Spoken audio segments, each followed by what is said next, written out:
പ്രകാശ് ബാബു ദേവസ്വം ബോർഡിനെ കേട്ടിട്ടില്ല. പക്ഷെ ദേവസ്വം ബോർഡിനെ കുറിച്ച് വളരെ ഗുരുതരമായ പരാമർശങ്ങൾ ഹൈക്കോടതിയുടെ ആവർത്തിച്ചുള്ള ഉത്തരവുകളിൽ ഉണ്ടാവുന്നുണ്ട്.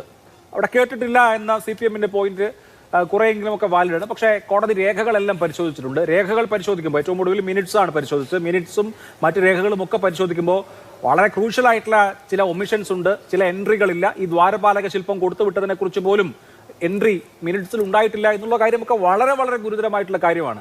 അപ്പോൾ ഇത് കോടതിയുടെ ഭാവന എന്നുള്ള നിലയിൽ തള്ളാൻ കഴിയുമോ? ഞാൻ പറയാം, ഞാൻ തുറന്നു പറയാം. അല്ല, അനിൽകുമാറിനെ സംബന്ധിച്ചിടത്തോളം അതുക്കപ്പുറത്ത് വേറെ ഒന്നും അദ്ദേഹത്തിന് പറയാൻ സാധിക്കില്ല. കാരണം അദ്ദേഹത്തിന്റെ പാർട്ടിയുടെയും അദ്ദേഹത്തിന്റെ സർക്കാരുടെയും കൈകൾ ശുദ്ധമല്ല എന്നും അദ്ദേഹത്തിന്റെ സർക്കാർ കാവലായി നിൽക്കേണ്ട സ്ഥലത്ത് കള്ളനായി നിന്നു എന്നുള്ള യാഥാർത്ഥ്യ ബോധ്യം പൊതുസമൂഹത്തിനുണ്ട്. അനിൽകുമാറിന് ന്യായീകരിക്കാം, അദ്ദേഹത്തിന് വേറെ എന്താ ചെയ്യാൻ പറ്റിയ കസാരയിലിരുന്നിട്ട് ന്യായീകരിച്ചിരിക്കുക എന്നല്ലാതെ വേറൊരു മാർഗ്ഗമൊന്നുമില്ല. അതങ്ങനെ തന്നെ ഇരിക്കാൻ സാധ്യമാവുള്ളൂ. പക്ഷെ ഒരു കാര്യം നിങ്ങൾ മനസ്സിലാക്കേണ്ടത്, അദ്ദേഹം പറഞ്ഞ ഞങ്ങൾക്ക് ദേവസ്വം ബോർഡിനെ കേൾക്കില്ല, എന്തിനു കേൾക്കണം? ആ കള്ളന്മാരെന്തിനു കേൾക്കേണ്ട കാര്യം? ചെറിയ വട കൊടുത്ത് വലിയ വട വാങ്ങിച്ചു. 2019 2025 ഇയറും വർഷമൊക്കെ അങ്ങോട്ട് വിടുക അഭിലാഷേ, വളരെ കൃത്യമല്ലേ? ഇവർ ആ ഡോർ അഴിക്കുന്ന സമയത്ത്, ആ വാതിൽ അഴിക്കുന്ന സമയത്ത് അത് പൂതലിച്ചിട്ടുണ്ടായിരുന്ന, അതിനകത്ത് പൊട്ടലുണ്ടായിരുന്ന, അതിനകത്ത് മുൻ പാർട്ടി പൂശിയിട്ടുള്ള സ്വർണത്തിന്റെ കളർ പോയിട്ടുണ്ടായിരുന്നോ? അതിനകത്ത് കരിമ്പന പിടിച്ചിട്ടുണ്ടായിരുന്നോ? പണ്ടത്തെ പോലെ നമ്മൾ മുണ്ടുമിയൊക്കെ വരുന്ന പോലെ കരിമ്പന പിടിച്ചിട്ടുണ്ടായിരുന്നോ? ഇവരെന്താ അടിസ്ഥാനത്തിൽ അത് മാറ്റാൻ തീരുമാനിച്ച? പോട്ടെ, മാറ്റിയതിന് ശേഷം ഇവന്റെ കയ്യിൽ കുറെ സ്വർണ്ണം ഉണ്ടായിരുന്നു എന്ന് പറഞ്ഞ സമയത്ത് എന്താ ഇവര് വേണ്ട നടപടി എടുക്കാഞ്ഞ്? അത് എന്തുകൊണ്ട് ഇവന് കയ്യിലുണ്ടായിരുന്നു എന്നുള്ള തീരുമാനത്തിന് കൃത്യമായിട്ടുള്ള ബോധ്യം ഉണ്ടായതിന്റെ അടിസ്ഥാനത്തിൽ ഇവരെന്താ കൈകാര്യം ചെയ്യാഞ്ഞ്? അത് കഴിഞ്ഞു. അതിങ്ങനെ നാട് ചുറ്റാനായിട്ട്, ഉലകം ചുറ്റാനായിട്ട് കൊണ്ടുകൊടുക്കാൻ ഇവർക്ക് എന്താ അധികാരം? അത് കൃത്യമായിട്ട് അവിടെ തന്നെ ചെയ്യണമെന്നും അവിടെ തന്നെയാണ് ചെയ്യേണ്ടത് എന്നും കൃത്യമായിട്ടുള്ള ബോധ്യം ഉണ്ടായിരിക്കും. അതിനെക്കുറിച്ച് വിവരം വിദ്യാഭ്യാസം ഇല്ലാത്തവനല്ലല്ലോ വാസു എന്ന് പറയപ്പെടുന്ന കമ്മീഷണറായിട്ടിരുന്ന വ്യക്തി.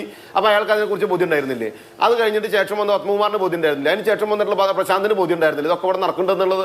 പിന്നെ ഇവർക്കൊക്കെ ഇതൊക്കെ നടക്കുന്ന സമയത്ത് ഇവർ കണ്ണടച്ചിരിക്കുക. ഇവർ കണ്ണടച്ചിരുന്നിട്ട് ഇവർക്കൊക്കെ ഇരുട്ടാ.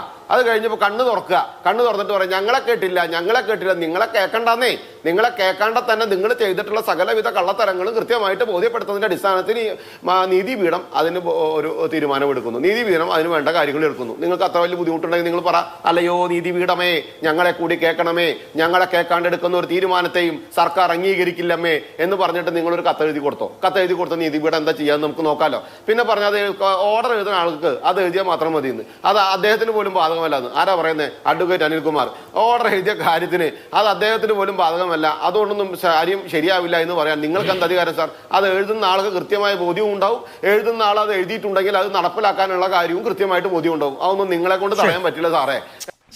പിന്നെ നാണക്കെടുത്തി. രണ്ടാമത്തെ കാര്യം, ഈ ശബരിമല വിഷയത്തിലെ സ്വർണം ഗ്രാമ് കണക്കിന് അതിന്റെ വിലയല്ലല്ലോ അഭിലാഷേ. ഓരോ ഗ്രാമിന്റെ വിലയായിട്ട് നമ്മൾ അതിനെ കാണണ്ട. 2000 ഗ്രാമായാലും 400 ഗ്രാമായാലും 500 ഗ്രാമായാലും 30 കിലോ ആയാലും 20 കിലോ ആയാലും 12 കിലോ ആയാലും അതിന്റെ എല്ലാ വാല്യൂ. അതിന്റെ വാല്യൂ എന്ന് പറയപ്പെടുന്നത് ശബരിമല ശ്രീകോവിലിന്റെ വാതിലും ശ്രീകോവിലിന്റെ പാളികകളും ദാരുവാല ശില്പങ്ങളും കൊടിമരത്തിന്റെ ആലിലകളും ഒക്കെ ഈ കള്ളന് ഇങ്ങനെ തോന്നും പോലെ ഒരുത്തനെ ഞാൻ അഭിലക്ഷം വളരെ നാടൻ ഭാഷയിൽ ചോദിക്കുക, ഒരുത്തനൊരു കള്ളൻ അവന് കയറി വന്നിട്ട് 2019 കക്ക് 2025 കക്ക് അവന് തോന്നുമ്പോ ഊരി കൊണ്ടുപോകാനും തോന്നുമ്പോ ഫിറ്റ് ചെയ്യാനും അവന്റെ കുടുംബത്തെ സ്വത്തൊന്നല്ലല്ലോ ഇത്.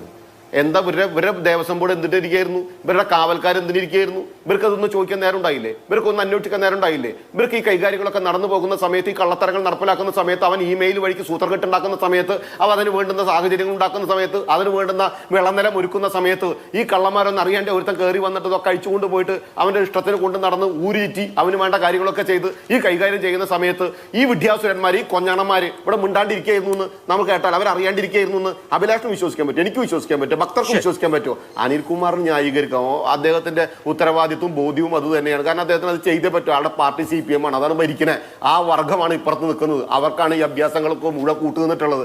പിന്നെ ദേവസ്വം മന്ത്രിമാരെന്ന് പറയപ്പെടുന്നതേ, ആ മന്ത്രിമാർ അത് കടകംപള്ളി ആയിക്കോട്ടെ, രാധാകൃഷ്ണൻ ആയിക്കോട്ടെ, അതിനുശേഷം വന്ന വാസവൻ ആയിക്കോട്ടെ, അതൊക്കെ മുമ്പുണ്ടായിരുന്ന ആളുകളായിക്കോട്ടെ, ദേവസ്വം മന്ത്രിമാരുടെ കീഴിൽ വരുന്ന ദേവസ്വം ബോർഡുകൾ, ആ ദേവസ്വം ബോർഡിന്റെ കീഴിൽ വരുന്ന ക്ഷേത്രങ്ങൾ, ആ ക്ഷേത്രങ്ങളുടെ കാര്യങ്ങൾ നിശ്ചയിക്കുന്ന സമയത്ത് ബോർഡ് തീരുമാനമെടുക്കുക എടുക്കാതെ ഉദ്യോഗസ്ഥർ ടൈപ്പ് ചെയ്യില്ല. നിങ്ങൾ ആരും മനസ്സിലാക്കിക്കോ. ബോർഡ് തീരുമാനം എടുക്കാതെ ഉദ്യോഗസ്ഥർ ടൈപ്പ് ചെയ്യില്ല. ആ ടൈപ്പ് ചെയ്യൽ മിസ്റ്റേക്ക് വന്നിട്ടുള്ള ഒന്നല്ലത്. എന്ത് ലാഘവത്തോടു കൂടിയാണ് സാർ അങ്ങോട്ട് കലക്കണത്. അത് ഉദ്യോഗസ്ഥന്മാർക്ക് തെറ്റുപറ്റിയതാകാം, ഉദ്യോഗസ്ഥന്മാർക്ക് തെറ്റുപറ്റിയതല്ല സാർ.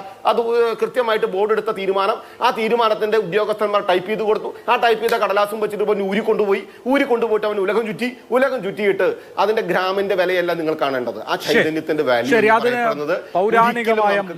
പറ്റാത്ത വാല്യൂ ആണ്. ആ വാല്യൂവിനെ കൊണ്ട് വിറ്റിട്ട് ആ വിറ്റത് കോടതി കൃത്യമായിട്ട് ബോധ്യപ്പെടുത്തിയിട്ട് കോടതി അതിന്റെ അന്വേഷണത്തിന്റെ തീരുമാനമെടുത്ത് അത് കൃത്യമായി അന്വേഷിക്കുന്ന സമയത്ത് ഇവർക്ക് അങ്ങനെ വരകാൻ കിട്ടുന്നില്ല. അതിന്റെ ഉള്ളിൽ പോയിട്ട് ഇവർക്ക് ഇങ്ങനെ കടലാസ് എഴുതിയിട്ട് നുണക്കഥകൾ പിടിപ്പിച്ചിട്ട് കഥകൾ എഴുതി കൊടുക്കാൻ അവർക്ക് പറ്റില്ല കേട്ടോ അനിൽകുമാറെ. അത് കൃത്യമായിട്ട് ചെയ്യേണ്ട രീതിയിൽ, ചെയ്യേണ്ട വിധത്തിൽ, ചെയ്യേണ്ട രീതിയിൽ തന്നെ കൃത്യമായി ചെയ്യും. ആ ചെയ്യുന്ന സമയത്തെ അതിനെ ന്യായീകരിച്ച് നിങ്ങൾക്ക് ഇരിക്കാം. വേറെ ഒന്നും ആവില്ല. വണ്ടി എടുക്കട്ടെ. ആദ്യം നീ എന്നെ എടു, പിന്നെ വണ്ടി എടുക്ക.